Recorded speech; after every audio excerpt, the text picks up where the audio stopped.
வணக்கம் நேர்களே. ராஜ் நியூஸ் தொலைக்காட்சியின் விவாத நேரத்திற்கு உங்களை அன்புடன் வரவேற்பது தமிழரசி சிவக்குமார். இன்றைய விவாதத்திற்கான தலைப்பை முதலில் பார்க்கலாம்.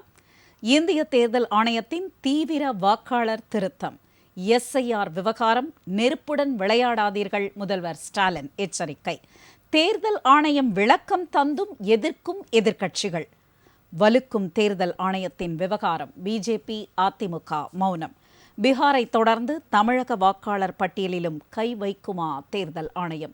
இது பற்றிய விவாதத்தில் கலந்து கொண்டு பல்வேறு கருத்துக்களை முன்வைக்க வந்திருக்கும் விருந்தினர்களை ராஜ் நியூஸ் தொலைக்காட்சியின் சார்பாக வரவேற்கிறோம். முதலில் இணையத்தின் வழியாக இணைகிறார் திமுக துணை கொள்கை பரப்பு செயலாளர் திரு கரூர் முரளி அவர்கள். சார் வணக்கம். அடுத்ததாக அரங்கிற்கு வந்திருக்கும் அரசியல் விமர்சகர் வழக்கறிஞர் திரு சேயோன் அவர்கள். சார் வணக்கம். வணக்கம். மூத்த பத்திரிகையாளர் திரு VS ராமன் அவர்கள். சார் வணக்கம்.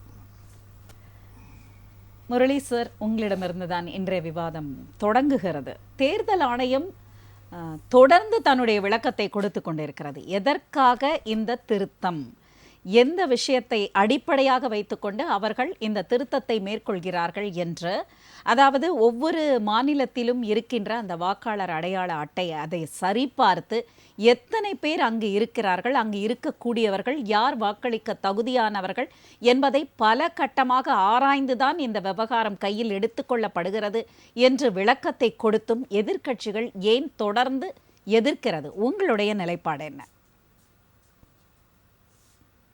பிஜேபி அரசாங்கம் எதையெல்லாம் ஜனநாயக படுகொலை செய்ய வேண்டும் என்று எண்ணுகிறதோ அதற்கெல்லாம் இந்தியாவில் இருக்கின்ற தேர்தல் ஆணையமும் இடி ஐடி போன்றவைகளெல்லாம் உடந்தையாக இருப்பது நாட்டுக்கு பெரிய ஆபத்து. ஏனென்று கேட்டால் பீகாரில் நடைபெறுகின்ற ஜனநாயக படுகொலை, அந்த ஜனநாயக படுகொலை செய்கின்ற விதத்தில் வாக்காளர்களை எல்லாம் நீக்குகின்ற ஒரு நிலையை தேர்தல் ஆணையம் செய்து கொண்டிருக்கிறது. அதனால்தான் எங்கள் தலைவர் அவர்கள் இன்று சொல்லி இருக்கிறார், மக்களிடமிருந்து மக்களாட்சியை திருடக்கூடிய வேலையை தேர்தல் ஆணையம் செய்து கொண்டிருக்கிறது. ஆகவே தேர்தல் ஆணையமாக இருந்தாலும் ஒன்றிய அரசாக இருந்தாலும் இதோ பாருங்கள், நெருப்போடு விளையாடாதீர்கள், நாட்டு மக்களோடு விளையாடாதீர்கள், இது பெரிய ஆபத்தில் போய் முடிந்துவிடும் என்று எங்கள் தலைவர் அவர்கள் எச்சரிக்கை செய்திருக்கிறார். எங்கெல்லாம் ஜனநாயக படுகொலை செய்யப்படுகிறதோ, எங்கெல்லாம் நாட்டு இந்திய ஜனநாயகத்திற்கு ஆபத்து வருகிறதோ அங்கெல்லாம் முதல் குரல் எழுப்புகின்ற விதத்தில், கொடுக்கின்ற விதத்தில் கொடுக்கக்கூடிய தலைவராக எங்கள் தலைவர் அவர்கள் இருக்கிறார். ஒன்றும் கிடையாது, மகாராஷ்டிரத்தில் நடைபெற்ற நாடாளுமன்ற தேர்தல், அந்த நாடாளுமன்ற தேர்தல் இந்தியாவுக்கே நடைபெற்ற தேர்தலிலே மகாராஷ்டிரா மாநிலத்திலே 62.5% இடங்களை திராவிட இந்திய கூட்டணி வெற்றி பெற்றது. இந்திய கூட்டணி வெற்றி பெற்ற பிறகு அதன் பிறகு 5 மாதங்களுக்கு பிறகு நடைபெற்ற தேர்தலிலே பார்த்தீர்களானால் அந்த மகாராஷ்டிரத்திலே இந்திய கூட்டணி தோல்வியை தழுவுகிறது. பிஜேபி வெற்றி வாய்ப்பை வெற்றி பிடிக்கிறார். அப்படி என்ற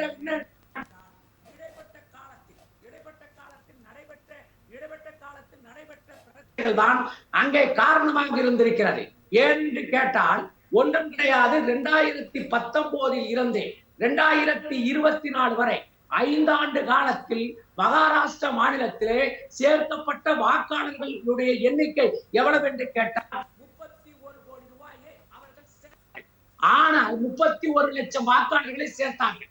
ஆனால் நாடாளுமன்ற தேர்தல் நடைபெற்று 2024க்கு பிறகு 5 மாத காலத்தில் அங்கே சேர்க்கப்பட்ட வாக்காளர்களுடைய உறுப்பினர்களுடைய எண்ணிக்கை எவ்வளவு என்று கேட்டால் 41 லட்சத்தை சேர்த்து ஒரு கோடியான வாக்காளர்களை சேர்த்து எப்படி பிஜேபி வெற்றி பெற்றதோ அதே போல பீகாரிலே வெற்றி பெற வேண்டும் என்று அவர்கள் எண்ணம் கொண்டிருக்கிறார்கள். ஒன்றும் கிடையாது, 2023 ஆண்டில் நான் பீகாரில் வாக்காளர்களுடைய எண்ணிக்கை எவ்வளவு என்று கேட்டால் 5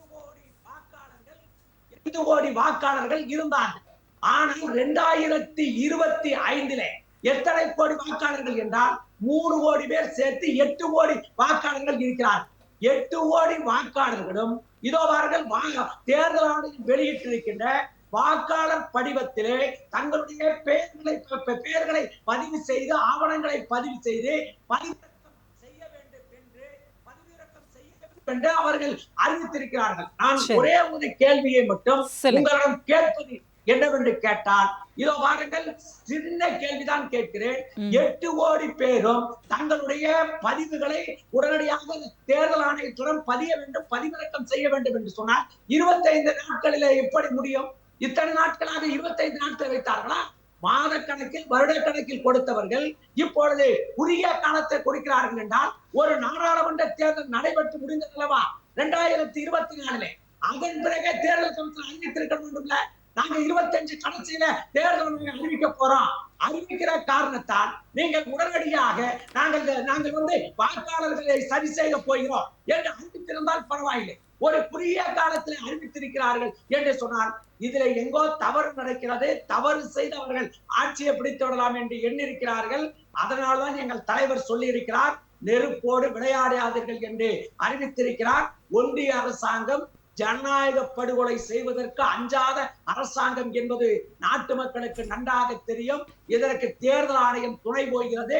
தேர்தல் ஆணையம் நாளை பதில் சொல்லக்கூடிய ஒரு சூழ்நிலை என்பதை தெரிவித்துக் கொள்கிறோம். சரிங்க சார். ராமன் சார், இப்போ முரளி அவர்கள் எடுத்துரைத்த கருத்துக்கள் மற்றும் எதிர்க்கட்சிகள் தொடர்ந்து வைக்கும் கருத்துக்களின் அடிப்படையில் தான் தேர்தல் என்பது மக்கள் ஜனநாயகத்தின் மீது வைத்திருக்கும் நம்பிக்கையை வெளிக்காட்டும் ஒரு நிகழ்வு. அந்த ஜனநாயகம் படுகொலை செய்யப்படுகிறது, ஜனநாயக நம்பிக்கை தகர்க்கப்படுகிறது என்று தொடர்ந்து எதிர்க்கட்சிகள் குற்றம் சாட்டுவது இந்த SIR விவகாரம். எதற்கு இந்த வீணான இப்பொழுது இந்த தேர்தல் திருத்த பட்டியல், அதுவும் கால அவகாசம் கொடுக்காமல்? இது பல சந்தேகங்களை எழுப்புகிறது நாட்டு மக்களுக்கும் எதிர்க்கட்சிகளுக்கும். இதற்கு பதில் கொடுக்க வேண்டிய பிஜேபி தொடர்ந்து ஏன் மௌனம் காக்கிறது?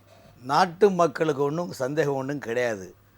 பீகார் மாநில தேர்தல் இந்த ஆண்டு கடைசி நடக்கிறதுனால இந்த பீகார் மாநில தேர்தல் மீண்டும் பாஜக ஆட்சி அமைக்கக்கூடிய நிலைப்பாடு அங்கு இருக்கின்ற காரணத்தினால் எதிர்க்கட்சிகள் எதையாவது ஒன்று சொல்ல வேண்டும். அது எதையாவது ஒன்று சொல்வதற்காக கையில் எடுத்துக்கொள்ள ஆயுதம் என்னன்னா, இறந்தவர்களுடைய பேர் அங்கே சேர்க்குறாங்க, வெளிநாட்டில் உள்ளவங்களுடைய கள்ளத்தனமாக இருக்கிறவங்கள இது பண்ணுறாங்க, சிறுபான்மை மக்களுடைய வாக்குகளை அங்கே ரிஜெக்ட் பண்ணுறாங்க. இதெல்லாம் கூட்டி கழித்து பார்த்தா மீண்டும் பிஜேபி ஆட்சி கைப்பற்றுற மாதிரி இருக்குன்னு ஒரு கனவு கண்டுட்டு கனவை காண்டிருக்காங்க. அந்த கனவை நிஜமாக இருக்குன்னு டெமோ காட்டுறாங்க. இல்ல, நீங்களே சொல்றீங்க இது அவங்க கனவு காண்றாங்க அப்படின்னு. எதிர்க்கட்சி இப்போ பீகார் தேர்தலில் வெற்றி பெற போகிறவர்கள் யார்? இதுவரையிலும் பீகார் மாநில தேர்தலில் இதுவரையிலும் எந்த சட்டமன்ற தேர்தலோ பார்லிமெண்ட்ல இந்த மாதிரி எந்த பிரச்சனையும் வரல. இந்த முறை ஏன் சொல்றாங்கன்னா, நாட்டை சீர்திருத்தம் செய்து எப்படி பரீட்சை எழுதும் போது நீங்கள் மார்க்கு எல்லாருக்கும் போடுறீங்களா? நல்ல மார்க்கை எழுதுனா இது போடுறீங்க, ரிசல்ட் எக்ஸாம் போடுறீங்க, நீங்கள் ஒரு ஆசிரியர் தானே. அதே போல் நாட்டு மக்களை இன்றைக்கி சிந்தூர் ஆப்ரேஷனுக்கு பிறகு நிறைய சீர்திருத்தம் செய்து இந்த நாட்டுடைய உண்மையான சுதேசி மக்களை கண்டுபிடித்து அவர்களுக்கு சிட்டிசன் ஆக்கக்கூடிய காலத்தின் கட்டாயம். காரணம் என்னவென்றால், ஜம்மு காஷ்மீர் லடாக் என்ற இதில் அங்கே ஜம்மு காஷ்மீர்லேருந்து 10 லட்சம் 7 லட்சத்திலிருந்து 10 லட்சம் பேர் பண்டிதர்கள் வெளி மாநிலங்களில் ஆதரவு அற்ற இருக்கின்றார்கள். அவர்களை மீண்டும் குடியிருக்கக்கூடிய நிலைமைகள் அங்கே உருவாக்க வேண்டும். கடந்த மாதம் ஜம்மு காஷ்மீர் முதலமைச்சர் ஹரிஷன் சிங் அவர்களுக்கு நினைவாக மாலை போட போகிறாரு. அந்த மாலை ராணுவம் அனுமதிக்கல. உடனே உமர் அப்துல்லா முதலமைச்சர் என்ன பண்ணால் செவரி அறி குதிக்கிறாரு. உடனே அவர் என்ன பிஜேபியை கடுமையாக கண்டனம் தெரிவிக்கிறாங்க. ஆனால் அது என்னவென்று கூட தெரியாமல் தமிழ்நாட்டு முதலமைச்சர் அதை நான் கண்டிக்கிறேன், பாஜக அரசு ஜனநாயகத்தை குழி தோண்டுவதா, அந்த மாநிலத்துக்கு தனி மாநில அந்தஸ்து கூடுன்னு சொல்றாங்க. இந்த வார்த்தையை காஷ்மீரில் சென்று அகில இந்திய காங்கிரஸ் கட்சியினர் மல்லிகார்ஜுன கார்கேவும் ராகுல் காந்தியும் இதே வார்த்தையை சொல்லுகின்றார்கள். ஜம்மு காஷ்மீருக்கு மாநில அந்தஸ்து கொடுங்க. ஏங்க ஜம்மு காஷ்மீர் மாநில அந்தஸ்து உங்களுக்கு தெரியாதா? நீங்கள் ஆட்சி வந்தோட அங்கே கொடுக்க மாட்டீங்க. ஏன்னா அவ்வளோ பிரச்சனை இருக்குது. 10 நாளுக்கு முன்னால் நான் ஒரு வாரம் அங்கு எங்களுடைய பல தலைவர்களை இந்தியாவிலிருந்து சென்று ஜம்மு காஷ்மீரை நேரடியாக பார்வையிட்டோம். மக்களுடைய சுற்றுலா துயரங்கள் அங்கே இருக்கின்றாங்க. ஆர்டிகல் 370 நீக்கியாச்சு. ஆனால் சிந்தூர் ஆபரேஷன் பிறகு தலைவர்களுக்கு சரியான ஒரு பாதுகாப்பு இல்லாத ஒரு சூழ்நிலை இருக்கின்றது. ராணுவம் பல லட்சம் ராணுவம் அங்கே பாதுகாப்பில் இருக்குது. ஏற்கனவே 10 லட்சம் மக்கள் அங்கே லடாக்கு பள்ளத்தாக்கில் குடியிருக்கக்கூடிய ஹேண்ட் இன் இந்தியா என்ற பிராண்டை வச்சுட்டு அது பண்ண வேண்டிய சூழ்நிலை இருக்குது. இதற்காக காஷ்மீரில் பனூன் காஷ்மீர் என்ற அமைப்பு சார்பில் அந்த நடத்தின கூட்டத்தில் எங்கள்கிட்ட நாங்கள் உரையாற்றும் போது எல்லாமே பார்த்தோம். அதே போல் முதலமைச்சர் இன்னைக்கு அந்த பீகார் மாநிலத்தில் என்ன ஏதுன்னு கூட தீர ஆராயாமல் தமிழ்நாட்டு முதலமைச்சரும் ஜனநாயகத்தின் குரல்களை நிலைக்கின்றதாகும், நீங்கள் இதே வார்த்தையை தமிழ்நாட்டில் இங்கே சொல்லக்கூடாதுன்னு சொல்லுது கொஞ்சம் நீங்களும் பார்க்கணும். நீங்களும் 10 ஆண்டுகள் கழித்து தமிழ்நாட்டில் ஆட்சி அமைச்சிருக்கீங்க. இப்போ அந்த 2021 நீங்கள் மீண்டும் ஆட்சி அமைச்சிருக்கீங்க. ஏன் அன்னைக்கு நீங்கள் ஒரு இவிஎம் மிஷின் இந்த மாதிரி துணை போச்சு சொன்னீங்களா இல்லையே? கர்நாடகத்தில் காங்கிரஸ் ஆட்சி அமைது நீங்கள் சொன்னீங்களா இல்லையே? மக்கள் என்ன நிலைமை என்றது உள்துறை இன்னைக்கு வந்து பீகார் மாநிலத்தை போல் இன்னைக்கு பிஜேபியை சேர்ந்த முன்னாள் எம்பி என்ன யஷ்வந்த் என்ன சொல்கிறாருன்னா, இந்த வார்த்தை பீகாரில் சொல்லாதீங்க, இந்த வார்த்தையை மேற்கு வங்கத்தில் சொல்லுங்கள். மேற்கு வங்காளத்தில் அங்கே இருக்க ரோஹிங்கியா பயங்கரவாதிகள் நிறைய பங்களாதேஷ் வந்து கள்ளத்தனமாக குடியிருக்கள். பீகாரில் எப்படி 27 சட்டமன்றத்தில் இந்த மாதிரி குடியிருக்கிறாங்களோ அதே மாதிரி வெளிநாட்டு சிட்டிசன்கள் அங்கே இருக்கிறாங்க. அவங்களும் எல்லாம் ஆதரவு வாங்கியிருக்காங்க, வாக்குகள் அடையாளட்டாக வாங்கியிருக்காங்க. நீங்கள் தொடர்ந்து வந்து இந்த மாதிரி பண்ணீங்கன்னா நாட்டுடைய இறையாமை என்ன ஆகும்? நீங்கள் அப்படி பங்களாதேஷ் மேற்கு வங்காளத்தில் பீகாரில் நீங்கள் சொல்கிற வார்த்தையை சட்டமன்றத்தில் எதிர்க்கட்சி உறுப்பினர்கள் எல்லாம் பீகார் இது மேற்கு வங்கத்தில் மாதிரி சர்வே எடுங்கன்னு சொன்னால் அது பொருந்தும். அது சொல்லாமல் பீகாரை மட்டும் நீங்கள் மையங்க சொல்லுது என்று அங்கு பாஜக ஆட்சி அமைப்பது உறுதி என்ற நிலைப்பாடு உருவாகிவிட்டது. ஆகவே தான் ஏதாவது ஒன்று வசைப்பட வேண்டும். ஆகவே மாண்புமிகு தமிழ்நாடு முதலமைச்சர் அவர்கள் இத்தகைய காங்கிரஸ் கட்சியை போன்ற வட இந்தியாவை சேர்ந்த வட மாநிலத்தை சேர்ந்த கட்சிகள் கூட ஆர்ஜேடி போன்ற கட்சிகள் பொய்யர்களுடன் உடன்பாடாகி தப்பான தகவலை பொது தளத்தில் பதிக்காதீர்கள். காரணம் என்றால் தமிழ்நாட்டுக்குன்னு நீங்கள் ஒரு ஆட்சி அமைக்கிறீங்க. 2026 சட்டமன்ற தேர்தல் வருது. மக்கள் உங்களை ஆதரிக்கிறாங்களா இல்லையான்னு உங்களுக்கே தெரியாது. இப்படிப்பட்ட சூழ்நிலை ஐயா ஆண்டவா விஜய் தனியாக நின்னா நம்ம ஆட்சி திரும்ப பிடிக்கலாமே என்ற மனநிலை உங்களிடம் உள்ளது. இதற்கு அதிமுக என்டிஏ கூட்டணி மிகப்பெரிய தேர்தல் யுத்தியை கடைபிடித்து திமுகவுடைய தவறுகளை சுட்டி காட்டுகின்றன. ஏதோ தமிழ்நாட்டில் மட்டும் ஜனநாயகம் என்ற பொருள் நீங்கள் என்ன பண்ணுறீங்க? இன்னைக்கு மக்களாட்சி என்ற போலியான இது பண்ணி ஒரு குடும்ப ஆட்சி தமிழ்நாட்டில் நடக்குது. உங்களை மீது இங்கே 1000 இது இருக்கும். அண்ணாதுரை சுவர் இப்படி காட்டுவார் பாருங்க, ஒருவரில் நம்மளை காட்டும், நீங்கள் அங்கே காட்டுகின்றார்கள், இங்கேயும் கொஞ்சம் பாருங்க. ஆகவே தமிழ்நாட்டில் இங்கே தேனாரும் பாலாரும் உங்களால் மக்களுக்கு உண்டு எந்த பெனிஃபிட்டும் கிடையாது. ஆகவே பீகார் மாநிலத்தில் தேர்தல் ஆணையம் சட்டத்திற்கு உட்பட்டு அங்கே சர்வே எடுக்கிறாங்க. இந்த சர்வே இந்தியா முழுவதும் எடுக்கப்படும். காரணம் என்றால் சிந்தூர் ஆபரேஷன் பிறகு இந்தியாவுடைய இறையாண்மை காப்பது காலத்தின் கட்டாயம் என்பதால் உங்களுடைய முன்னிலை வைக்கிறேன். சரிங்க சார், நம்ம தொடர்ந்து பேசலாம். சற்று முன்னதாக இணையத்தின் வழியாக இணைந்திருக்கிறார் வலதுசாரியிலிருந்து திரு சரவண பெருமாள். அவரை வரவேற்கிறோம். சார் வணக்கம். ஓகேங்க சார். சேவன் சார், நீங்க சொல்லுங்க. அதாவது இறையாண்மையை காப்பதற்காக, நாட்டு மக்களை காப்பதற்காக இந்த மாதிரியான நடவடிக்கைகள் எடுக்கும் பொழுது எதிர்க்கட்சிகள் பயந்து பீகாரிலும் பிஜேபி வெற்றி பெறப்போவது உறுதி என்பதை தெரிந்து கொண்டு ஏதோ ஒன்று சொல்லி மக்களை குழப்புகிறார்கள். அது மட்டுமல்லாமல் தமிழக முதல்வர் அங்கு என்ன நடக்கிறது என்றே தெரியாமல் ஒரு அறிக்கையை கொடுக்கிறார். முதல்வர் என்ற ஒரு குற்றச்சாட்டை முன்வைத்திருக்கிறார் ராமன் அவர்கள். உங்களோட கருத்து என்ன?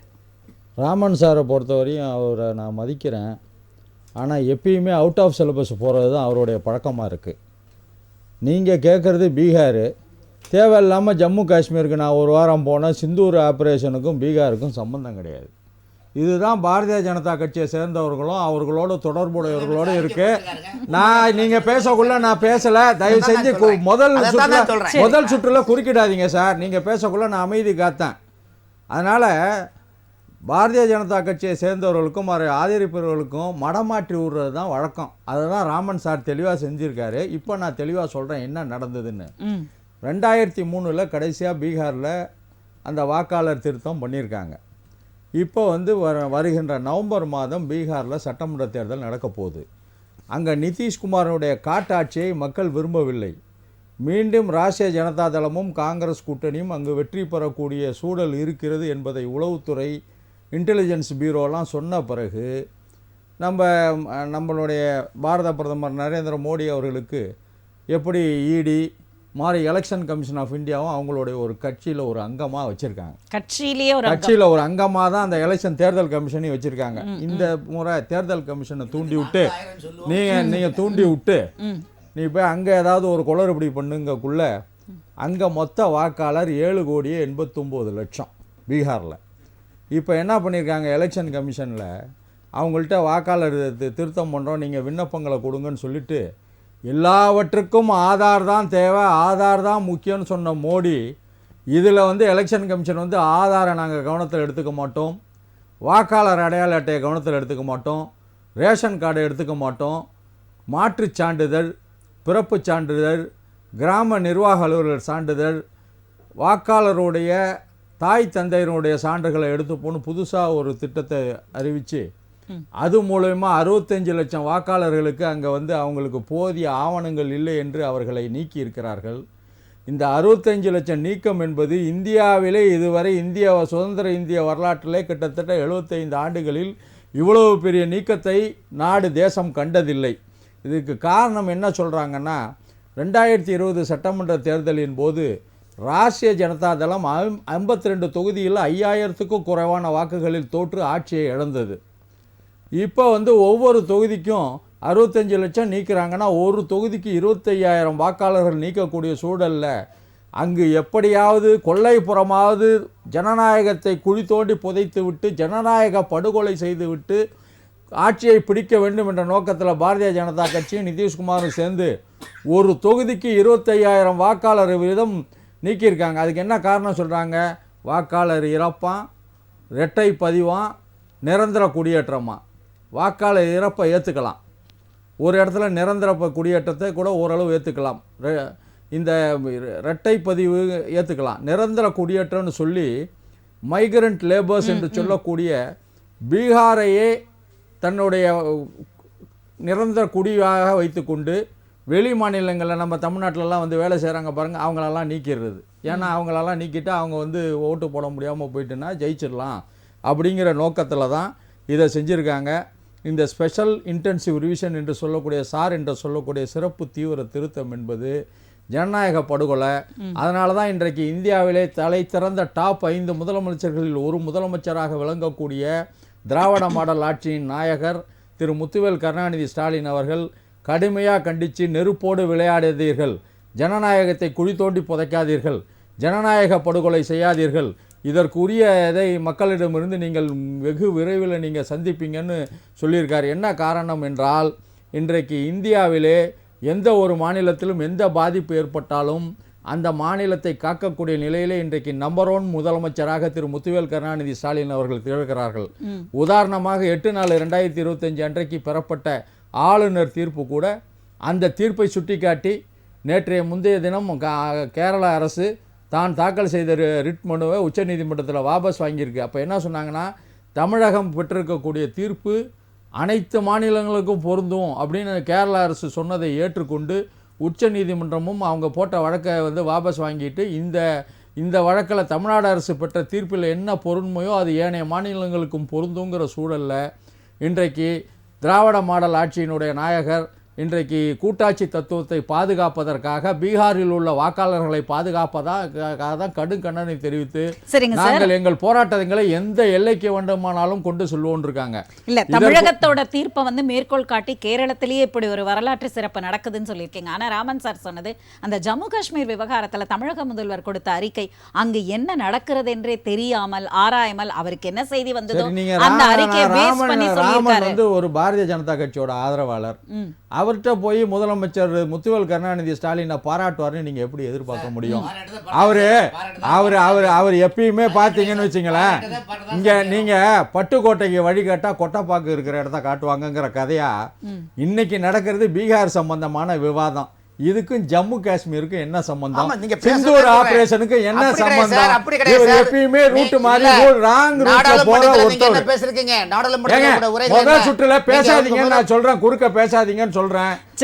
ஒரு தனி ஒரு இது கூட இல்லையே, ஒரு டீசென்சி கூட இல்லையே. அதனால நீங்க நல்லா தெரிஞ்சுங்க, என்றைக்கெல்லாம் எந்த மாநிலத்துக்கு ஆபத்து வந்தாலும் கூட்டாட்சி தத்துவத்துக்கு ஆபத்து வந்தாலும் ஆபத்து பாந்தவனாய் திரு முத்துவேல் கருணாநிதி ஸ்டாலின் இருக்கிறார். பீகார் வாக்காளர்களே கவலைப்படாதீர்கள், உங்களுடைய வாக்கு உரிமையை திரு முத்துவேல் கருணாநிதி ஸ்டாலின் அவர்கள் மீட்டெடுப்பார். உச்ச நீதிமன்றமும் உங்களுக்கு உறுதுணையாக இருக்கிறது. நாளை மறுதினம் உச்ச நீதிமன்றத்தில் இது விசாரணைக்கு வரப்போகிறது.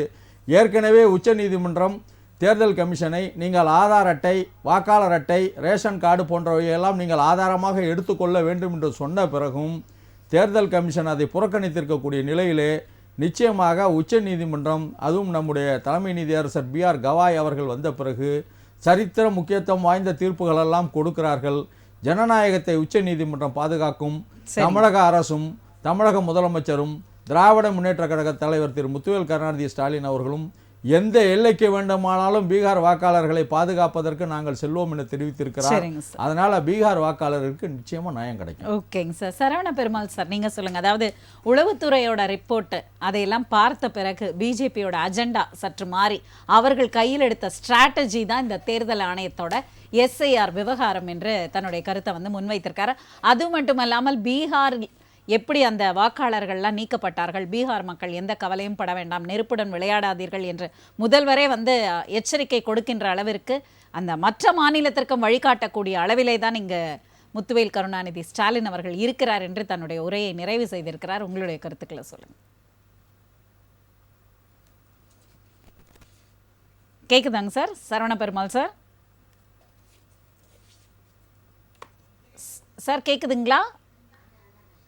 சரவண பெருமாள் சார் கேக்குதுங்களா? ஓகே, இப்ப நீங்க தொடர்ந்து கவனிச்சுட்டு வந்திருப்பீங்க. இல்ல, நான் கேட்ட கேள்வி உங்களுக்கு புரிஞ்சுதா? ஓகே, அதாவது உளவுத்துறையோட ரிப்போர்ட்டை தொடர்ந்து பீகார் தேர்தலில் வரப்போகின்ற முடிவுகளை தெரிந்து கொண்டு பிஜேபி எடுத்திருக்கின்ற இந்த ஸ்ட்ராட்டஜி தான் எஸ்ஐஆர் விவகாரம். அதோடு தமிழக முதல்வர் அவர்களும் ஒரு எச்சரிக்கையை விடுத்திருக்கிறார், பீகார் மக்களுக்கு நானும் பாதுகாப்பாக இருப்பேன், இந்த மாதிரி எல்லாம் வந்து ஜனநாயக உரிமையை பறிக்கின்ற வேலையில் யாரும் ஈடுபட முடியாது, நெருப்புடன் விளையாடாதீர்கள் என்று. உங்களுடைய கருத்துக்களை பதிவு செய்யுங்க. அனைவருக்கும் மாலை வணக்கம். சக கருத்துரையாளர் நெறியாளர் உங்களுக்கும் டெக்னீஷியன்களுக்கும் குடும்பத்தினருக்கும் உலக தமிழ் இளைஞர்களுக்கு என்னோட பணிவான கருத்துக்களை தமிழ் கடவுள் முருகனோட திருவடிகளுக்கு தெரிவிக்கிறேன். அதாவது வந்து பாத்தீங்கன்னா இந்த உளவுத்துறை அறிக்கை அப்படின்னு பாத்தீங்கன்னா, உளவுத்துறை அறிக்கை அப்படிங்கிறது ஸ்டாலின் ஐயா அவர்களுக்கு வந்து விளக்கமா எடுத்து சொல்லணும். ஏன்னா இந்த உளவுத்துறை அறிக்கைன்றது வந்து பாத்தீங்கன்னா 1980கள்ல இருந்து அப்ப இருந்த ஹோம் மினிஸ்டரா இருந்தவங்க காங்கிரஸ் ஆட்சி செய்த காலத்துல இருந்து இந்த அசாம் பார்டரு, நாகாலாந்து பார்டரு, அப்புறம் வந்து பங்களாதேஷ், இந்த வெஸ்ட் பெங்கால் பார்டர்ல இருந்து என்ன பண்ணுவாங்கன்னா, இப்ப இந்த 2016 தேர்தல்ல கூட முயற்சிகள் மேற்கொள்ளப்பட்டது. அதாவது வெஸ்ட் பெங்காலுக்குள்ள வந்து வாக்காளர்கள் அந்த பக்கத்துல தேசத்துல பதிவு செய்யப்படாத, ஓட்டர் ஐடி இல்லாத, ரேஷன் கார்டு இல்லாத இவங்க பங்களாதேஷிகள்லாம் வந்து இந்த பக்கம் வந்து ஓட்டு போடக்கூடிய அளவுக்கு வந்து பாத்தீங்கன்னா நம்மளுடைய இது இருந்தது. அதெல்லாம் வந்து கட்டுப்படுத்தி இருக்கிறது மத்திய அரசாங்கம். அந்த உளவுத்துறை ரிப்போர்ட் என்ன சொல்லுதுன்னா, இந்தியாவுல இது வரைக்கும் வந்து 2014 வரைக்கும் வந்து ஆட்சி செய்த அரசாங்கங்கள் எல்லாமே வந்து இந்த மாதிரியான போலியான கிட்டத்தட்ட பல கோடி வாக்குகளை பெற்று வெற்றி பெற்றிருக்கிறார்கள் என்றுதான் உளவுத்துறை ரிப்போர்ட் சொல்லுது. அதுதான் வந்து மத்திய அரசாங்கம் வந்து 2016ல உளவுத்துறை ரிப்போர்ட் வந்து எடுத்திருக்காங்க. அந்த உளவுத்துறை ரிப்போர்ட் வந்து ஸ்டாலின் ஐயா அவர்களுக்கு விளக்கமா சொல்லணும். அவருக்கு எதுவுமே புரியாது. ஏன்னா அவருக்கு இருக்கிற பிரச்சனை 216 தொகுதி இப்படி எப்படியாவது ஜெயிக்கணும், இங்க இருக்க துணை முதல்வர் உதயநிதி ஸ்டாலின் அவர்களை முதல்வர் ஆக்கணும், அதுக்கு அடுத்தபடியா இன்பநிதி ஸ்டாலின் அவர்களை வந்து முதல்வர் ஆக்கணும் அப்படின்றது அவர்களுடைய ஒரே கொள்கை. ஆகையினால இந்த சப்ஜெக்ட் எல்லாம் அவங்களுக்கு வந்து எதுவுமே தெரியாது. உளவுத்துறை தான் என்ன கேட்பாங்க, உளவுத்துறை கேட்பாங்க. உளவுத்துறை வந்து சரியாக செயல். நான் பேசும்போது குறுக்கீடுல சிலபஸை தாண்டி போறீங்க. நெறியாளரும் வேடிக்கை பாக்குறாங்க. நெறியாளரும் வந்து ஏதாவது ஒன்றிய அரசு வந்து ராஜ் டிவி மேல இடி ரைடு வச்சிருமோன்னு பயந்துட்டு உங்களை கட்டுப்படுத்தல. சிலபஸ்ல பேசுங்க, சிலபஸுக்குள்ள பேசுங்க. சார், அவரோட கருத்துக்களை அவர் சொல்லட்டும், அதுக்கப்புறம் உங்க டர்ன் வரும்போது நீங்க உங்களோட கருத்துக்களை வந்து சொல்லலாம். சரவண பெருமாள் அவர்களுக்கு வந்து முதல்ல நேரம் கொடுப்போம், அவர் பேசட்டும். ஏன்னா எல்லாருமே அவங்கவுங்க கருத்துக்களை வந்து சொல்றதுக்கு தான் இந்த நேரம். ஒரு ஒன்றிய அரசை கண்டு ஒரு அச்சப்பட்டு சார், நெறியாளர் அப்படின்னாலே யாரை கண்டு பயப்பட வேண்டாம் சார். ஜனநாயகத்தோட தூண் ஊடகம். இன்னைக்கு திமுக ஆதரவாக நாளைக்கு இடி ரைடு ராஜ் டிவி ஆபீஸ்க்கு வந்துருமோன்னு பயம். சார், யாரை கண்டு யாரும் பயப்பட வேண்டிய அவசியம் இல்ல, அவர் பேசட்டும், முதல்ல பேச விடுங்க. சொல்லுங்க சரவண பெருமாள் சார். இது ஒரு டாபிக், இதுதான் விஷயம். அதாவது தீவிர வாக்காளர் பட்டியல் திருத்தல் அப்படின்றது எதுக்காக வந்ததுன்னா, இவங்கதான் காங்கிரஸ் கவர்மெண்ட்ல தான் வந்து இவர் சொன்னாரு பாத்தீங்களா, 2003ல வந்து வாக்காளர் பட்டியல சரியா திருத்தல, அதை வந்து முறையா செய்யல அப்படின்னு சொல்லி சொன்னாரு. அப்படிலாம் நான் சொல்லல, தவறு. கடைசியா திருத்தினது 2003ல சொன்னேன். அதுதான் 2003ல செஞ்சது சரியா பண்ணலன்றதான் ரிப்போர்ட், உளவுத்துறை ரிப்போர்ட், மோடி ரிப்போர்ட். 22 லட்சம் பேர் வந்து இறந்தவங்க இருக்காங்க ஓட்டர் லிஸ்ட்ல. ஓட்டர் லிஸ்ட்ல எவ்வளவு பேர் இருக்காங்க? 22 லட்சம் பேர். 7 லட்சம் வாக்காளர்கள் வந்து வேற ஒரு இடத்துல ரெஜிஸ்டர் பண்ணிருக்காங்க. 35 லட்சம் பேர் வந்து அன்ட்ரேசபிள், அவங்க பேரே இல்ல. இதெல்லாம் வந்து கண்டுபிடிச்சவங்க யாருன்னா 77,000 BLOs. உங்க கட்சி, அதாவது நீங்க சொல்றீங்க இல்லையா பீகார்ல இந்த BLOக்கெல்லாம் வந்து ஒரு கட்சி சார்பா வேலை செய்யறவங்களும் இருக்காங்க, புரியுதுங்களா? அந்த 77,000 பேர்ல வந்து குறைஞ்சபட்சம் கட்சி சார்ந்து வேலை செய்யக்கூடியவர்கள் வந்து கண்டிப்பா தமிழ்நாட்டிலேயும் BLO வந்து 20% பேர் திமுகவும் அதிமுகவும் ஆதரிக்கிறவங்க இருக்காங்க. இவங்க கொடுத்த ரிப்போர்ட் தான் 77,000 BLOs, 3,000 அசிஸ்டன்ட் ஆபீசர்ஸ், 1.6 லட்சம் பூத் லெவல் ஏஜென்ட்ஸ், இவங்க எல்லாம் போய் 2 தடவை போயிருக்காங்க. ஒவ்வொரு 35 லட்சம் பேர் வாக்காளர்கள் வந்து அன்ட்ரேசபிள் சொல்றாங்க இல்லையா, அவங்களுக்கு பேரே கண்டுபிடிக்க முடியல, அவங்க அந்த இடத்துல இருக்காங்களான்னு தெரியல, அவங்க எல்லாம் எங்க போனாங்கன்னே தெரியல. விசாரிச்சதுல வந்து 2 முறை போய் விசாரிச்சல அன்ட்ரேசபிள், அவங்க பேரே கிடையாது. ஆகையினால இவங்க எல்லாம் வந்து திடமா எலெக்ஷன் கமிஷன் வந்து தெளிவா அவங்க வேலையை செஞ்சிருக்காங்க. முதல்ல வந்து என்ன பண்ணாங்க, 35,000 BLOs போடணும் அப்படின்னு சொல்லி இதை பண்ணணும். ஆனா 77,000 BLOs போட்டு 1,60,000 BLA பூத் லெவல் ஏஜென்ட்ஸை வச்சு இதை பண்ணிருக்காங்க. இதுதான் வந்து முடிவுகளோட இது. அது இல்லாம தேர்தல் அறிக்கை என்ன பண்ணுதுன்னா, இந்த சர்வே ஆனது 7,23 லட்சம் பீகாரி ஓட்டர்களுக்கு வந்து சர்வே எடுத்திருக்காங்க.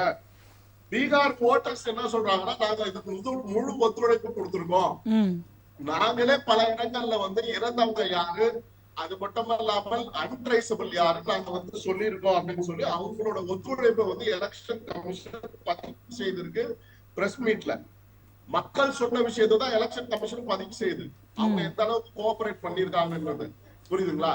இப்படி இருக்கக்கூடிய சூழ்நிலையில தீவுடன் விளையாடாதீர்கள். நீங்க தமிழ்நாட்டுல இந்த லோக்சபா எலெக்ஷன் நடந்தது 2024 மாதவரம் பெரம்பூர் தொகுதிகளை நான் ஃபீல்டுல இருந்தேன்.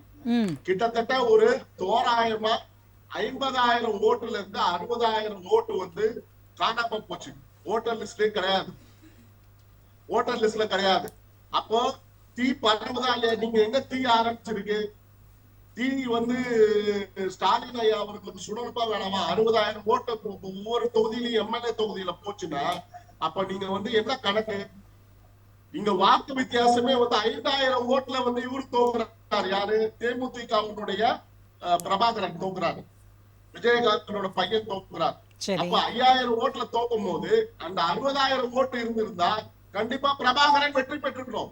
இத வந்து ஒரு பில்லா ஃபைல் பண்ணணும். ஆனா வந்து யாருமே ஃபைல் பண்ண மாட்டேங்கிறாங்க. இதுதான் பெரிய ஜனநாயகத்துல மிகப்பெரிய அபத்தம்.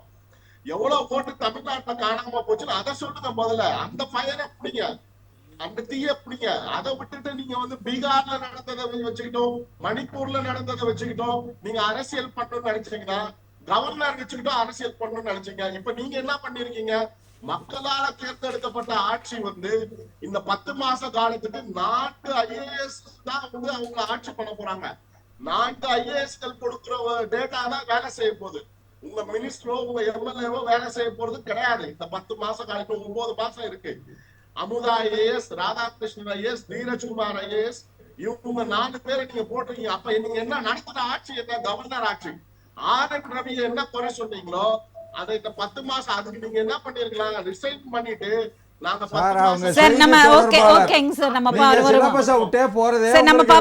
நம்ம வந்து எஸ்ஐஆர் ரிப்போர்ட் பத்தி விரிவாக நம்ம பேசிட்டு இருக்கோம். ஓகே, தேர்தல் ஆணையம் எடுக்கின்ற அந்த நடவடிக்கைகளை எல்லாம் வந்து மக்கள் எப்படி பார்க்கிறார்கள்? ஆளும் கட்சியோட வேலையாக ஆளும் கட்சி வந்து இந்திய தேர்தல் ஆணையத்தை வந்து ஒரு ஏவலாக வைத்துக்கொண்டு செயல்படுகிறது என்று எதிர்க்கட்சிகளோட குற்றச்சாட்டும் இல்லை. அதெல்லாம் வந்து வாலண்டியர்ஸ் வச்சு சரியாக எடுக்கப்பட்டு இதுதான் ஜனநாயகத்தை காக்கின்ற ஒரு செயல் என்று ஆளும் கட்சி சொல்கின்றதும் தொடர்ந்து விவாத பொருளாக இருக்கிறது. முரளி சார், நீங்க சொல்லுங்க. அதாவது நம்ம தலைப்பிலேயே நிறைவான ஒரு கருத்தை வந்து சொல்லியிருக்கோம். என்னன்னா, பீகாரை தொடர்ந்து தமிழக வாக்காளர் பட்டியலிலும் இது போன்ற நடவடிக்கை எடுப்பதற்கு வாய்ப்பு இருக்கிறதா என்று சேவன் சார் தன்னுடைய கருத்தை சொல்லும் பொழுது சொன்னார், பீகாரில் நடக்கும் பொழுதே அதை எதிர்த்து குரல் கொடுக்க தமிழக முதல்வர் வந்து குரல் கொடுத்திருக்கிறார். உங்களுக்காக நாங்கள் இருக்கிறோம், நிச்சயமாக அங்கு ஜனநாயகம் காப்பாற்றப்படும் என்று. ஆனால் தொடர்ந்து இந்த நடவடிக்கைகளை பார்த்து கொண்டிருக்கும் பொழுது ராமன் சார் தன்னுடைய கருத்துக்களை சொல்லும் பொழுது சொன்னார், இந்த வாக்காளர் திருத்தம், இந்த எஸ்ஐஆர் என்பது இந்தியா முழுக்க நடைபெறுவதற்கு சாத்தியக்கூறுகள் இருக்கிறது, இறையாண்மை காப்பாற்றப்பட வேண்டும். அடுத்து இப்போ இவர் சரவண பெருமாள் அவர்கள் சொல்லும் பொழுது ஒரு சில தேர்தல்களை மேற்கோள் காட்டி இல்லை சரியான வாக்காளர் பட்டியல் இருந்தால்தான் அந்த தேர்தல் நியாயமாக நடைபெறும் என்று, இப்படி ஒட்டுமொத்தமாக இந்த கருத்துக்களை பார்க்கும் பொழுது இந்தியா முழுக்கவே இதை நடைபெறுவதற்கு சாத்தியக்கூறுகள் இருப்பதாக அவர்கள் வைத்த கருத்துக்களின் அடிப்படையில் கேட்கிறேன். தமிழகத்திலும் நடப்பதற்கு வாய்ப்பு இருக்கிறதா? அது மேடம், இப்ப பாத்தீங்கன்னா இந்த பீகாரில் நடக்கின்ற அக்கிரமங்களை, அநியாயத்தை கண்டித்து இந்தியாவில் இருக்கிற அரசியல் கட்சிகள், தமிழ்நாட்டில் இருக்கிற அரசியல் கட்சி தலைவர்கள் எல்லாம் தங்களுடைய கண்டனத்தை பதிவு செய்திருக்கிறார்கள். ஆனால் பீகாரில் நடைபெற்ற வாக்காளர் சேர்ப்பு மோசடியில், நீக்க மோசடியை எடப்பாடி பழனிசாமி எங்காவது வாய் திறந்திருக்கிறாரா என்று கேட்டால் எங்கேயும் வாய் திறக்கவில்லை. இது தவறு என்றோ தப்பு என்றோ எந்த இடத்திலாவது அவருடைய பேச்சுகளிலே சொல்லி இருக்காரா, இல்ல அறிக்கைகளை சொல்லி இருக்கிறாரா என்றால் எந்த இடத்திலும் சொல்லவில்லை என்று சொன்னால் என்ன நோக்கம் என்று சொன்னால் என்ன நோக்கம் என்று இல்ல இது சரி என்றாவது சொல்லி இருக்கிறாரா, அதுதான் அவரோட கேள்வி. இல்ல குற்றச்சாட்டை வைக்கும் தமிழ்நாட்டுல 1000க்கும் மேற்பட்ட பேர சமூக உறவுகளை என்ஐஏ பிடிச்சிருக்கு. தமிழ்நாடு அரசு ஒரு நாளைக்கா பாராட்டுறீங்களாங்க? எங்க மத்திய அரசு இந்த நாட்டோட இறையாண்மைக்கு என்ஐஏ கண்டுபிடிச்சிருக்காங்களா? தமிழ்நாடு அரசு நல்லா படிங்க, சட்டமன்ற தீர்மானத்தை சும்மா எதுக்குங்க? அது எடப்பாடி எப்படியா வம்புகளுக்கு பாருங்க. வம்புக்கு இழுப்பது கேட்டு இருக்கின்றார். எந்த இடத்திலாவது ராமன் வந்து எடப்பாடி பழனிசாமியோட ஸ்லீப்பர் செல்லாம் இந்த பீகாரிலே இதோவர்கள் பீகாரிலே வாக்காளர்கள் நீக்குதலோ சரிபார்த்தல் நடைபெற தேர்தல் கமிஷனுடைய நடவடிக்கையை கண்டித்து எடப்பாடி பழனிசாமி கண்டிக்க வேண்டிய அவசியம் என்ன இருக்கு சொல்லுங்க? அப்படி என்ன நடந்து போச்சு சொல்லுங்க. தமிழ்நாட்டுல இதே மாதிரி இருக்கு சார். தமிழகத்துல இதே மாதிரி நிறைய இருக்குது. வேலூர்ல இருக்குது, ராமநாதபுரத்துல இருக்குது, வட சென்னையில இருக்குது. முடியுமா? தகவல் சொல்ல முடியுமா? இல்ல என்று முதலமைச்சர் சொல்லுவாரா? சொல்லுங்க. அவரை கருத்து கூற விடுங்க. முரளி சார் நீங்க கேட்ட கேள்விக்கு தான் ராமன் சார் இடைமறித்து சொன்னாரு. ஏன் எடப்பாடி அவர்கள் வந்து எதிர்ப்பு தெரிவிக்கலனா, இதுதான் சரியான வழிமுறை, இது பாராட்டப்பட வேண்டியதே தவிர இதை எதிர்த்து கருத்து சொல்ல வேண்டிய அவசியம் என்னன்னு உங்களுக்கு எதிர்கேள்வி கேட்டு அடிமை வேலைக்கார சொல்ல முடியாது. வேற ஒன்றும் கிடையாது. எடப்பாடி பழனிசாமிக்கும் நன்றாக தெரியும், எடப்பாடி பழனிசாமியினுடைய எஜமானாக இருக்கிற அமித்ஷாவுக்கும் நன்றாக தெரியும், நாட்டு மக்கள், தமிழ்நாட்டு மக்களிடம் முத்துவேல் கருணாநிதி ஸ்டாலின் அவர்கள் செய்திருக்கிற சாதனை மீண்டும் திராவிட முன்னேற்ற கழகத்தினுடைய ஆட்சி அமையும் என்பதும் நன்றாக தெரியும். அமித்ஷாவும் எடப்பாடி பழனிசாமியும் பேசிக் கொண்டிருந்த பொழுது அவர்கள் போட்டுக்கொண்ட ஒப்பந்தத்தின் அடிப்படையில் கவலைப்படாது, எப்படியாவது நாம் ஜெயித்து விடலாம் என்று அமித்ஷா சொல்லி இருக்கார்.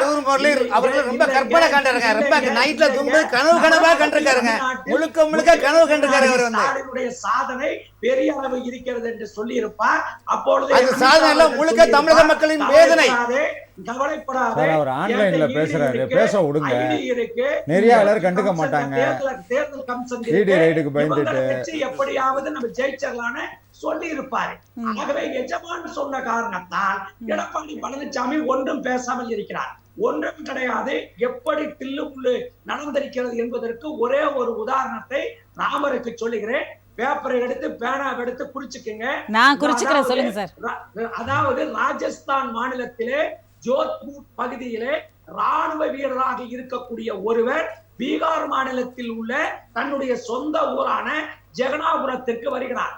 வந்தவர் தன்னுடைய வாக்காளரை சேர்க்கும் வாக்காளர்களின் சிறப்பு முகாமிலே சென்று என்னுடைய பெயரை, என்னுடைய மனைவியின் பெயரை, என்னுடைய தாயினுடைய பெயரை பதிவேற்றம் செய்து தேர்தல் ஆணையத்தில் பதிவேற்றம் செய்ய வேண்டும், எனக்குரிய ஆவணத்தை கொடுங்கள் என்று கேட்ட பொழுது அவர்கள் பதிவிறக்கம் செய்ய போன பொழுது உங்கள் பெயர் என்ன என்று கேட்கிறார்கள்.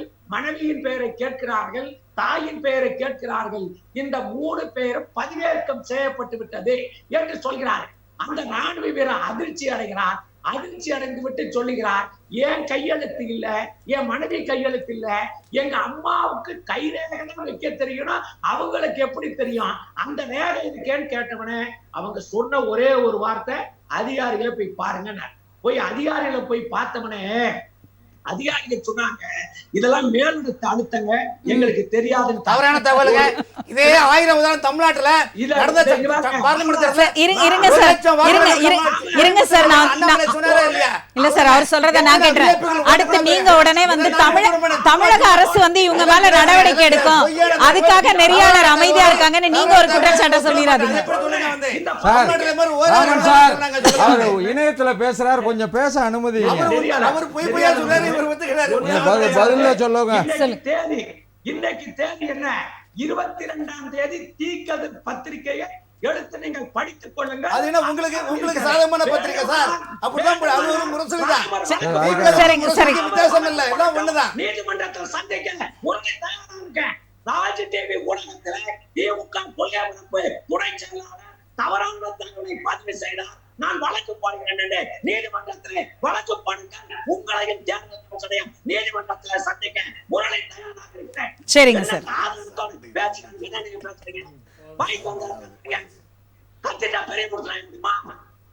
இப்படி எல்லாம் வந்திருக்கிறது என்று சொன்னால், என் வீட்டுக்கு பக்கத்துல டீ கடை, அந்த டீ கடையில இருக்கிற பீகார்காரங்க 4 பேர்த்த கேட்டேன். என்னப்பான்னு கேட்டேன். சார், என் ஓட்டு இருக்கா இல்லையான்னு எனக்கு தெரியாது சார், நான் பீகார்ல போய் பார்த்தாதான் சார் இருக்கிறேன், நான் இங்க உயிரோட தான் சார் இருக்கேன், ஆனா என் ஊர்ல இருக்கிற வாக்காளர் பட்டியல நான் செத்து போயிட்டேன்னு சொல்லிட்டாங்களா என்னன்னு தெரியல சார்னு. பீகார்ல இருந்து புலம்பெயர்ந்து வந்த அந்த மக்கள் புலம்பிக் கொண்டிருப்பது ஒன்றிய அரசாங்கத்தின் காதுக்கு கேட்கவில்லையா? சரிங்க சார், இப்ப வந்து ராமன் சாருக்கு காதுல விழுந்திருக்கும் கண்டிப்பா இந்த விஷயம். அவர் என்ன விளக்கத்தை கொடுக்கிறாருன்னு சொல்லுங்க சார். முரளி சாரோட வீட்டுக்கு அருகில இருக்க அந்த 4 பீகாரிஸ் அவர்களுக்கு ஓட்டு இருக்கிறதா இல்லையா? ஒரு விஷயம், மைக்ரண்ட் என்ற பெயரால் அவர்களை ஓட்டுரிமை பறிக்கிறீங்களா? இதே போல தமிழ்நாட்டுல நீங்க ஒவ்வொரு முறையும் சட்டமன்ற தேர்தல், நாடாளுமன்ற தேர்தலில் பண்ணும்போது, இன்னைக்கு சமீபத்தில் அது 2024 சட்டம் பார்லிமெண்ட் தேர்தலில் கோயம்புத்தூர் பார்லிமெண்ட் தொகுதியில் 1 லட்சம் ஓட்டு வாக்காளர்கள் இல்லைன்னு சொல்லிட்டு வந்து அண்ணாமலை சொன்னாரா இல்லையா? 2021 திமுக வெற்றி பெற்றோன்னா பூங்கா நகரில் வெற்றி விழா கொண்டாடுறாங்க. சென்னையில் சேர்ந்த ஒரு அமைச்சர், திமுக அமைச்சர், அந்த மார்வாடி அசோசியேஷனில் என்ன சொன்னார் தெரியுமா? எங்களுக்கெல்லாம் நீங்கள் ஓட்டு போடலை. அது மிரட்டல் தானே இல்லையா? எங்களுக்கெல்லாம் நீங்க ஓட்டு போடல, எனக்கு தெரியும் சார். ஓட்டு போடலனாலும் உங்களுக்கு நாங்க உழைக்க தயாராக இருக்கிறோம், உங்களுக்காக நாங்க இருக்கோம் சொல்றது ஒரு ஜெனரல் வார்த்தை கிடையாது. இது வந்து ஒரு, அதாவது மறைமுகமான ஒரு மிரட்டலுங்க. தமிழ்நாடு ஒரு விஷயம், தமிழ்நாடு அரசு இன்னைக்கு ஓரணியில் தமிழகம் இந்த மாதிரி ஏதோ பேரை வச்சு புதுசா மக்களை சொல்லி எப்படியாவது உங்களுக்கு 2020 ஜெயிக்கணும்னு நினைக்கிறீங்க. நீங்க ஜெயிக்க முடியாது சார். இவ ஓரணியில் தமிழகம்னா நிறைய பேர் வந்து பாத யாத்திரை எல்லாம் போனதெல்லாம் மட்டும் தமிழக மக்களுக்காக தமிழகத்துடைய இறையாண்மை. நீங்கள் இந்து மத தோம்சம் செய்றீங்க. ஒருவர் செய்தால் இறையாண்மை, மற்றொருவர் செய்தால் வீண் விளம்பரமா? இந்த ஆட்சி மதவாதம், இனவாதம், மொழிவாதம், ஊழல்வாதம், பிரிவினைவாதம், இந்து மத தோம்சம், அத்தனைக்கும் குத்தகைதாரர்கள் திராவிட என்ற நிலைப்பாடு தான் நிறைய தமிழ்நாட்டில் வந்து. ஆனால் பாரதிய ஜனதா கட்சியோ, தேசத்தில் ஆளக்கூடிய மத்தியில் ஆட்சியோ அந்த மாதிரி அல்ல. இந்த நாட்டில் உள்ள எல்லா மக்களையும், நாட்டுடைய உண்மையான குடியுரிமை பெற்ற அனைத்து மக்களையும் ஒரே பார்வையில தான் பார்க்கின்றது. பிரிச்சு பார்க்க வேண்டாம். இந்த பீகாரோட இந்த எஸ்ஐஆர் விவகாரம் பற்றி தொடர்ந்து ஏன் பிஜேபி மௌனம் சாதிக்கிறது? ஏன் வந்து சரியான விளக்கத்தை எதிர்க்கட்சிகளுக்கு கொடுக்கவில்லை? இது அவர்களுடைய தார்மீக கடமை அல்லவா? உங்களுடைய கேள்விக்கு தேர்தல் ஆணையம் விளக்கி சொல்லியிருக்கின்றது. தேர்தல் ஆணையம் பற்றி அது நாங்க சொல்ல முடியும். தேர்தல் ஆணையம் பொறுப்புக்கு எங்களுக்கு தேர்தல் இல்ல, ஆட்சி செய்வது பிஜேபி தானே. தேர்தல் ஆணையம் எங்க அது ஒரு தனி கேட்டீங்க, எங்களுக்கு இல்லன்னு சொல்லிட்டீங்க. தேர்தல் ஆணையத்தை நீங்க, அதாவது இவங்க 2 வேணும், ஈடிஏ துணை, தேர்தல் ஆணையம் துணை, ஐடி துணை. இது என்னங்க உங்களுக்கு? தமிழ்நாட்டில் மட்டும் நீங்க வந்து எல்லாமே நீங்க பாலாறும் தேளாரும் சட்டத்தெல்லாம் ஒழுங்கா நீங்க பண்றீங்களா? என்னென்ன நடந்துன்னு உங்களுக்கு தெரியாதா? நீங்க மட்டும் அப்படி செய்றீங்களா? அப்ப நாங்க மட்டும் செய்யணுமா அப்படின்னு கேக்குறீங்க. ஒரு விஷயம் கிடையாது, அப்பெல்லாம் கிடையாதுங்க. இந்தியாவில் வந்து உண்மை ஒரே ஒரு ராகுல் காந்தி சொல்றாரு, கர்நாடகா மாநிலத்துல ஒரு சட்டமன்ற தொகுதியில 100க்கு 100% போலி வாக்காளர் இருந்தாங்க, என்னால் கண்டுபிடிக்க முடியும், நாங்கள் ஆதாரம் தரேன்னு சொன்னாங்க. தேர்தல் ஆணையம் என்ன சொல்லிச்சு? காட்டுன்னு சொன்னாங்க. இதே போல தான் பீகார் மாநிலத்திலையும் தேவையில்லாத குழப்பத்தை, இந்த குழப்பத்திற்கு காரணம் மீண்டும் அவர்கள் ஆர்ஜேடியும் காங்கிரஸும் ஆட்சி அமைக்கும் என்று நினைக்கிறார்கள். நிச்சயமாக பிப்ரவரி 30 வந்தாலும் வருமே தவிர்த்து பீகாரில் காங்கிரஸோ ஆர்ஜேடியோ ஆட்சிக்கு வராது என்பதை எழுதி வைத்துக் கொள்ளுங்கள். சார், ஒரு தேர்தலை வெற்றி பெற்றவர்கள் ஒரு கருத்தையும் வெற்றி பெறாதவர்கள் ஒரு கருத்தையும் சொல்வது வாடிக்கையாக இருக்கிறது. மக்கள் பார்த்து கொண்டிருக்கிறார்களாம். தேர்தலுக்கு முன்னதாகவே இந்த எஸ்ஐஆர் ரிப்போர்ட்டை எடுத்துக்கொண்டு ஒவ்வொருவரும் ஒரு கருத்துக்களை, இறையாண்மைக்கு இது ஆபத்தாக முடிகிறது என்று ஒருவரும், இறையாண்மையை காப்பாற்றத்தான் இந்த நடவடிக்கை என்று மற்றொருவரும் சொல்லிக் கொண்டிருக்கிறார்கள். இப்போ இதுல முக்கியமா நம்ம பார்க்க வேண்டிய விஷயம்னா, திமுக தலைவர் தமிழக முதல்வர் வந்து தேர்தல் ஆணையத்தின் மீது ஒரு குற்றச்சாட்டை வைத்திருக்கிறார். அதற்கு உங்களோட கருத்து? தேர்தல் ஆணையத்தின் மீது தமிழக முதல்வர் ஏன் குற்றச்சாட்டை வைக்கிறார்னா, தேவையில்லாமல் சிறப்பு தீவிர வாக்காளர் திருத்தம்னு ஒரு திட்டத்தை கொண்டு வந்து இருக்கக்கூடிய வாக்காளர்களில் கிட்டத்தட்ட பார்த்தீங்கன்னா 8% வாக்காளர்கள் 7.89 கோடி வாக்காளர்களில் 65 லட்சத்தை கழிச்சா 7.24 கோடி வாக்காளர்கள் தான் இருக்காங்க. அதுலேயுமே 1,20,000 வாக்காளர்கள் விண்ணப்பம் கொடுத்துருக்காங்க, ஆவணம் கொடுக்கல, அதனால் அதையும் நாங்கள் தள்ளுபடி செய்வோங்கிறாங்க. இப்போ பார்த்தீங்கன்னா ஒரு மாநிலத்தில் 8% வாக்காளர்களை வந்து நீக்குனா அந்த மாநிலத்தில் தேர்தல் எப்படி ஜனநாயக முறைப்படி நடக்கும்? 8% வாக்காளர்களை நீக்குனா வெற்றி சதவீதமே 1%லிருந்து 5% தான் இருக்கும். எந்த ஒரு ஜெயிக்கக்கூடிய கட்சிக்கும் தோக்கக்கூடிய கட்சி, ஆட்சியை அமைக்கக்கூடிய கட்சிக்கும் ஆட்சியை ஏற்கக்கூடிய கட்சிக்கும் வித்தியாசமே 1%லிருந்து 5-6% தான் இருக்கும். 8%லிருந்து 9% வாக்காளர்களை நீங்கள் நீக்குனீங்கன்னா இதுக்கு பேர் ஜனநாயக படுகொலை. ஜனநாயகத்தை குழி தோண்டி புதைக்கக்கூடிய செயல். இதுக்கு ஒன்று என்ன சொல்லுவாங்கன்னா, தேர்தல் கமிஷன் என்பது அட்டானமஸ் பாடி, எங்களுக்கும் அதுக்கும் சம்மந்தம் இல்லை. இடி அட்டானமஸ் பாடி, எங்களுக்கும் அதுக்கும் சம்மந்தம் இல்லை. ஆனால் பாரதிய ஜனதாவுடைய அங்கமாக இன்றைக்கி 2 விளங்குது. ஒன்று அமலாக்கத்துறை, மற்றொன்று தேர்தல் கமிஷன். அமலாக்கத்துறை மூலமா மிரட்ட வேண்டியது ஐயா, நீங்க பேசக்குள்ள கம்முன்னு இருந்தேன். நாகரிகம் கொஞ்சம் காந்தியவாதிக்கு நாகரிகமே தெரியலையே. சபா நாகரிகம், விவாத நாகரிகம். ஒரு நிமிஷமா, நீங்களும் கேட்க மாட்டீங்க. நாளைக்கு ஈடி ரைடு உங்களுக்கு வச்சிருவாங்க, பயப்படுவீங்க. அவரை வாய் அடக்குறீங்களா? நான் பதில் சொல்லணும்ல. அம்மா, நான் பதில் சொல்லணும். நீங்க சொன்ன கருத்துக்கு தான் அவர் எதிர்ப்பு கொடுத்துட்டு இருக்காரு. அவர் என்ன சொல்றாரு? கொஞ்சம் கருத்து சொல்ல விடுங்கம்மா. அவரை நீங்க வாய் அடக்கணும். முதல்ல நெறியாளர்னா திமுக எதிரான ஒரு நிலையையும் பாரதிய ஜனதாக்கு ஆதரவான ஒரு நிலையையும் எடுக்கிறீங்க. அடுத்த முறை உங்க பேர்ல ஒரு கண்டன தீர்மானம் நிறைவேற்றுற சூழ்நிலை வரும். சொல்றதை கேளுங்க. அதாவது வந்து ஒரு 8-9% வாக்காளர் நீக்கிறதுங்கிறது ஒரு ஜனநாயக படுகொலை.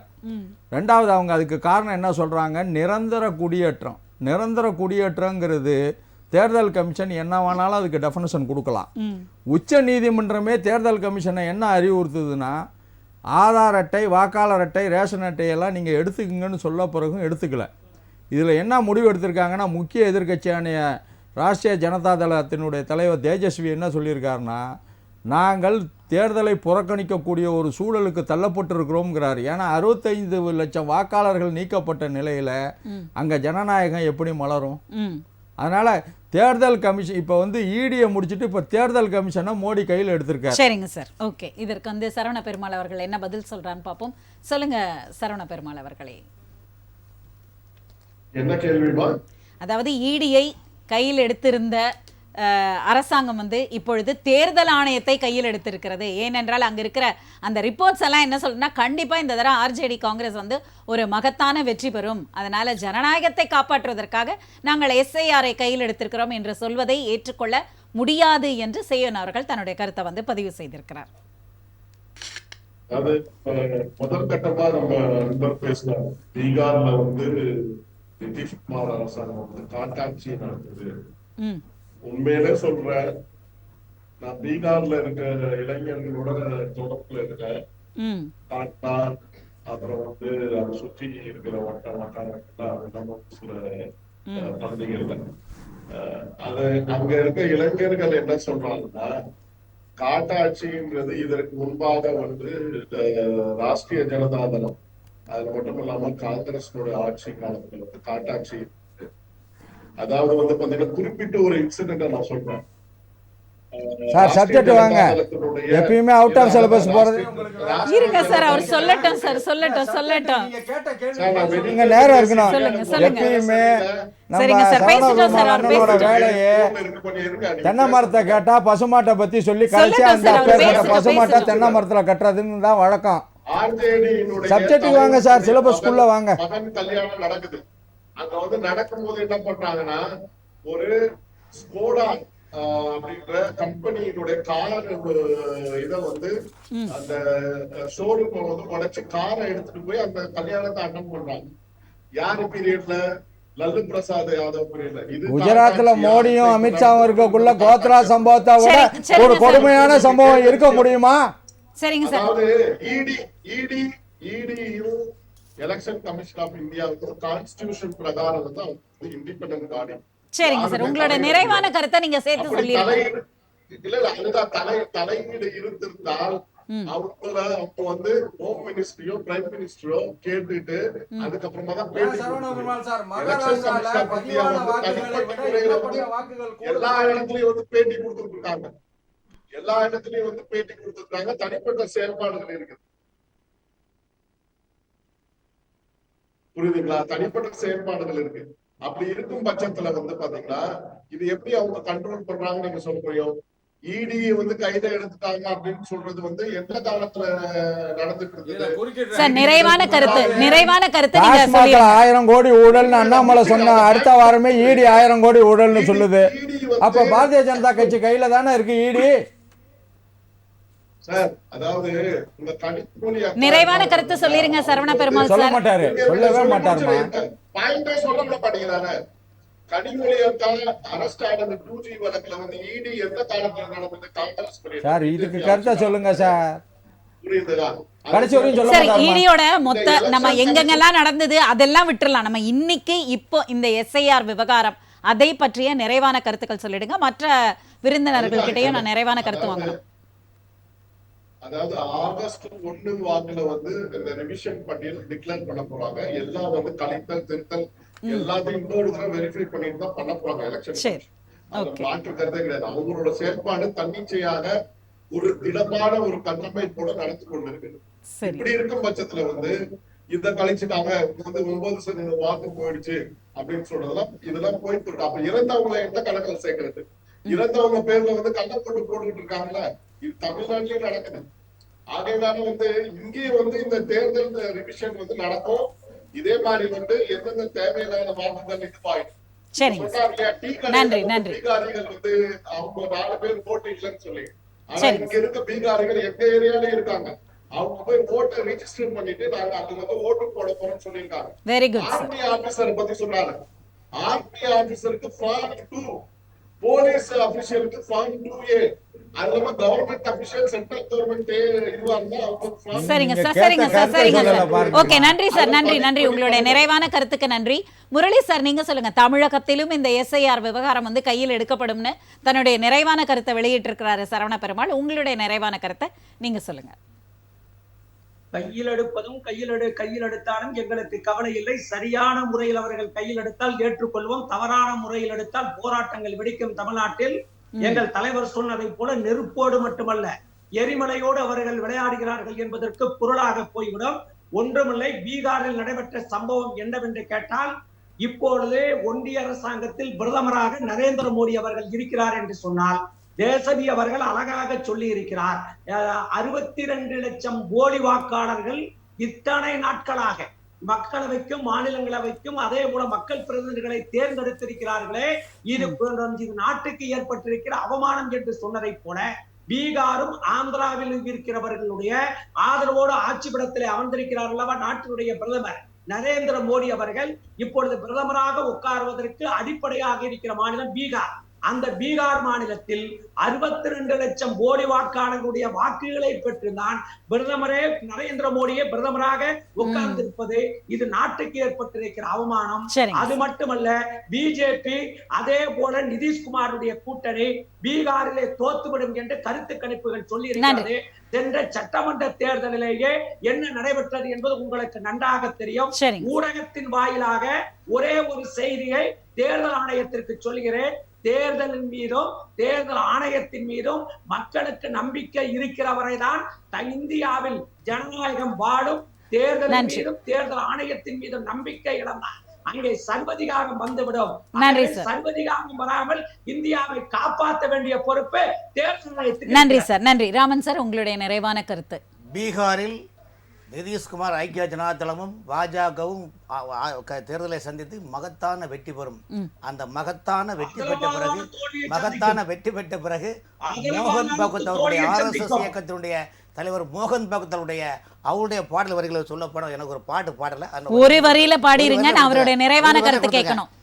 பாரத நாட்டின் வரலாற்றினிலே திருப்பம் நிகழ்வதை காண், கிரேக்கம் அழிந்தது, எகிப்து அழிந்தது, அமர பாரதம் வாழ்வதை காண், ஆதியும் அந்தமும் அற்ற நாடிது, தூய்மையும் பண்பின் காவலன் காண். இந்த தேசம் ஒரு குறையில்லை எங்கும் இந்த தேசத்தில் 2046 வரைக்கும் பாஜக தான் ஆட்சி.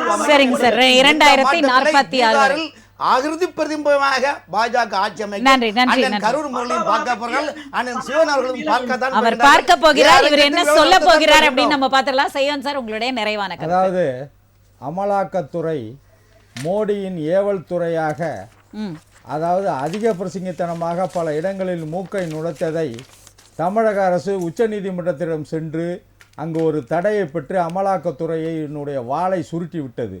அதுபோல தேர்தல் கமிஷன் பீகாரிலே நீக்கப்பட்ட வாக்காளர்களை சேர்க்காவிடில் நிச்சயமாக உச்சநீதிமன்றத்தை நாடி தேர்தல் கமிஷனுடைய வாளும் ஒட்ட நறுக்கப்படும், நீதி நிலைநாட்டப்படும். தமிழக முதலமைச்சர் தமிழ்நாட்டை மட்டுமல்ல இந்தியாவை காக்கக்கூடிய ஒரு முதலமைச்சராய் ஒரு அவதாரம் எடுத்திருக்கிறார். அவர் எடுத்ததெல்லாம் வெற்றி பெறுவார் என்பதை தெரிவித்துக் கொள்கிறேன். நன்றி சார், நன்றி. இன்றைய விவாதத்தில் கலந்து கொண்ட அத்துணை பேருக்கும் ராஜ் நியூஸ் தொலைக்காட்சியின் சார்பாக மனமார்ந்த நன்றிகள். நேயர்களை மீண்டும் அடுத்த நிகழ்ச்சியில் சந்திக்கும் வரை நன்றி கூறி விடைபெறுவது தமிழரசி சிவகுமார்.